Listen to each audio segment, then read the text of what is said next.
किसी ने क्या खूब कहा है, गुजरी हुई जिंदगी को कभी याद ना कर, तकदीर में जो नहीं तो फरियाद ना कर। जो होना होगा वह होकर ही रहेगा, कल की फ़िक्र में आज हंसी बर्बाद ना कर। कल की फ़िक्र में आज हंसी बर्बाद ना कर। सोनल के साथ संडे की बात में आप सभी का स्वागत है। आज की कहानी का शीर्षक है मौन और मुस्कान की सफलता।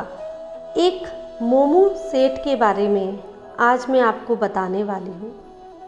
हम उनके बारे में ज़्यादा कुछ नहीं जानते, लेकिन एक बात जानते हैं कि वह एक गरीब आदमी थे। अब वो एक सेठ बन गए हैं। गरीब से सेठ बनने का सफ़र कैसे तय किया उन्होंने। मोमू सेठ, जिनका पुराना नाम झन्नू था। झन्नू हमेशा झन्नाया रहता। बिना बात का झगड़ा करना तो उसके स्वभाव में ही था। किसी ने पूछ लिया कि झन्नू भाई टाइम क्या हुआ होगा, तो झन्नू झनझना जाता और कहता, यह घड़ी तेरे बाप ने लेके दी है।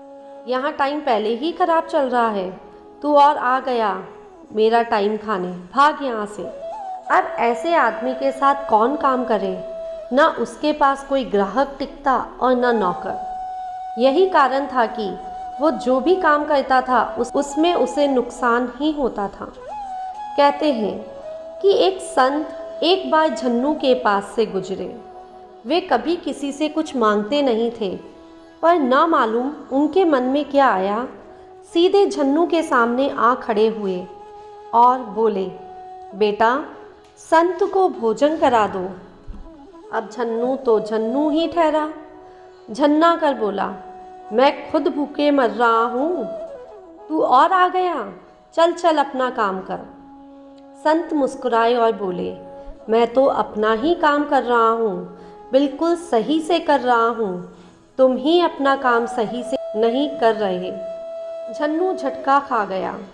उसे ऐसे उत्तर की उम्मीद नहीं थी। पूछने लगा, क्या मतलब। संत उसके पास बैठ गए। बोले, बेटा मालूम है तुम्हारा नाम झन्नू क्यों है? क्योंकि झन्नाया रहना और नुकसान उठाना यही तुम करते आए हो। अगर तुम अपना स्वभाव बदल लो तो तुम्हारा जीवन बदल सकता है। मेरी बात मानो तो चाहे कुछ भी हो जाए खुश रहा करो। झन्नू बोला, महाराज खुश कैसे रहूं, मेरा तो नसीब ही खराब है। संत बोले, खुश नसीब वह नहीं जिसका नसीब अच्छा है, खुश नसीब वह है जो अपने नसीब से खुश है। तुम खुश रहने लगो तो नसीब बदल ही सकता है। तुम नहीं जानते कि कामयाब आदमी खुश रहे ना रहे, पर खुश रहने वाला एक ना एक दिन कामयाब जरूर होता है। झन्नू बोला, महाराज दुनिया बड़ी खराब है और मेरा ढंग ही ऐसा है कि मुझसे झूठ बोला नहीं जाता। संत बोले, झन्नू झूठ नहीं बोल सकते पर चुप तो रह सकते हो। तुम दो सूत्र पकड़ लो, मौन और मुस्कान।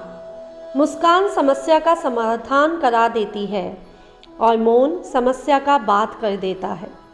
चाहे जो भी हो जाए तुम चुप रहा करो और मुस्कुराया करो, फिर देखो क्या होगा। झन्नू को संत की बात जच गई और भगवान की कृपा से उसका स्वभाव और भाग्य दोनों ही बदल गए। फल क्या मिला, समय बदल गया। झन्नू मौन और मुस्कान के सहारे चलते चलते मोमू सेठ बन गया। इस कहानी से हमें शिक्षा मिलती है कि आप टेलीविज़न नहीं हैं जो आपका रिमोट दूसरे के हाथ में रहे। वह चाहे तो आप हंसें, वह चाहे तो आप रोएं। आपका चेहरा आपका है। यह हंसेगा या रोएगा इसका निर्णय दूसरा क्यों करे। अभी निर्णय करो कि चाहे कुछ भी क्यों ना हो जाए, हम सदा मुस्कुराएंगे। तब दुनिया में कोई भी आपके चेहरे की मुस्कान ना छीन पाएगा।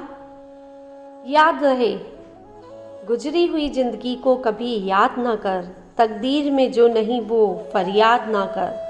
जो होना होगा वह होकर ही रहेगा, कल की फ़िक्र में आज हंसी बर्बाद ना कर। Thank you.